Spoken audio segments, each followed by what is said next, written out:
दोस्तों नमस्कार, आप देख रहे हैं पूर्वांचल संदेश और मैं हूं दीपक दुबे। जैसा कि हम 311 महादेवा विधानसभा जो बस्ती जिले के अंतर्गत आती है उसको समझने की, कवर करने की कोशिश कर रहे हैं। इसी क्रम में चलते हुए आज हमारी मुलाकात समाजवादी पार्टी के जिला उपाध्यक्ष हाफिज इलियास जी से हो गई। तो आइए जानते हैं कि क्या मुद्दे हैं जिनको लेके आप लोग जा रहे हैं लोगों के बीच में। स्वागत है हाफिज जी आपका। जी, सबसे पहले बात शुरू करेंगे, जानना चाहेंगे कि आखिर किस वजह से आपको लोग चुने।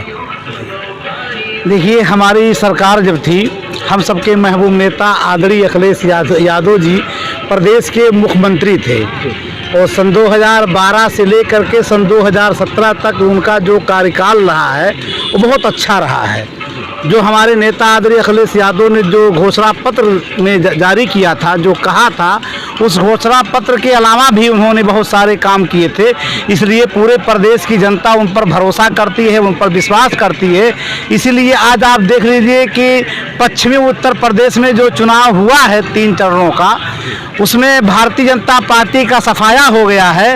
और हम समाजवादियों का मानना है कि उस 3 चरणों के जो चुनाव हुए हैं उसमें सबसे ज़्यादा सीट अगर जीती है तो समाजवादी पार्टी। हाफिज जी, आपके जो आपकी सरकार थी उसी पे आते हैं। आपके विरोधी ये आरोप लगा रहे हैं कि जैसा कि आपने घोषणा पत्र में डाला था कि हम बेरोजगारी भत्ता देंगे और नौजवानों को सिर्फ 1 साल बेरोजगारी भत्ता मिला और फिर बंद हो गया, ऐसा आपके विरोधी कहते हैं। ऐसा क्यों हुआ? विरोधी, देखिए, हमारे नेता आदरणीय अखिलेश यादव जी ने कहा था तो उन्होंने बेरोजगारी भत्ता दिया और सिर्फ 1 साल दिया, सिर्फ 1 साल दिया। ऐसा क्यों हुआ? आज लोग ये कह रहे हैं कि हम कैसे आपके घोषणा पत्र पर विश्वास कर लेंगे, आप बातें पूरी नहीं करते। नहीं, क्यों नहीं करते हैं? देखिए, समाजवादी पेंशन हमारा मुद्दा था, तो समाजवादी पेंशन हम लोग 500 रुपया महीना देते थे। 55 लाख महिलाओं को हमने दिया।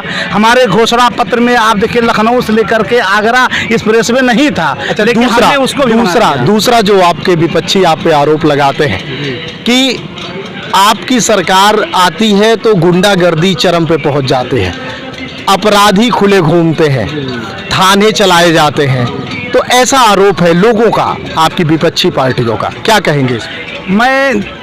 ये विपक्षी के पास कोई मुद्दा नहीं है। आज देखिए, भारतीय जनता की गई और उसके बाद में मैं पूछता हूं कि भारतीय जनता पार्टी योगी सरकार में कानून का राज कहां पर है?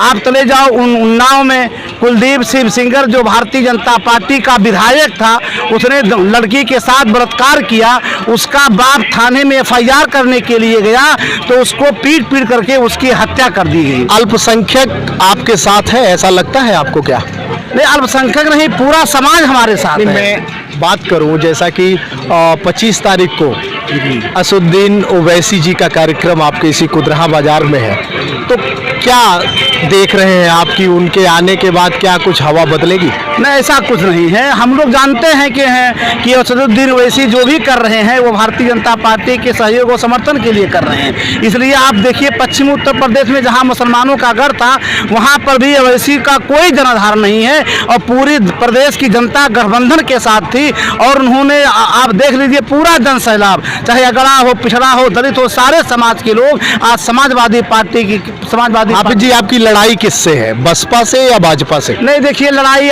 अगर देखिए सही मानों में लड़ाई तो हम लोग बसपा से मानते हैं। भारतीय जनता पार्टी तो कहीं लड़ाई में दिखाई नहीं पड़ रही है, क्योंकि ये जुमलों की पार्टी है। ये तो कहते कुछ हैं, करते कुछ हैं। आप से हम जानना चाहते हैं, ये कानून की बात करते हैं। समाजवादी पार्टी की सरकार को गुंडों की पार्टी कहते हैं। हम कहते हैं, आप देखिए हाथरस में क्या हुआ, जब वो लड़की के साथ बलात्कार हुआ, उसको जिंदा जला दिया गया उस लड़की को। और जीत रहे हैं, आपको लग रहा है कि महादेवा जीत जाएंगे? महादेवा नहीं, हम बस्ती जनपद की 5 सीट जीत रहे हैं और पूरे हम लोगों का मानना है कि हम पश्चिमी उत्तर प्रदेश से ज़्यादा सीटें समाजवादी पार्टी पूर्वांचल में जीत रही है। चलिए, आप थे इलियास हाफिज जी जो जिला उपाध्यक्ष हैं समाजवादी पार्टी के। आपका मानना है कि हमारी लड़ाई बसपा से है, भाजपा लड़ाई में ही नहीं है। फिलहाल 3 मार्च को इस विधानसभा में वोटिंग है, 10 मार्च को नतीजे आएंगे। क्या परिणाम होगा, जनता किसे जनाधार देगी, जनादेश देगी, ये समय बताएगा। तब तक देखते रहिए पूर्वांचल संदेश। नमस्कार।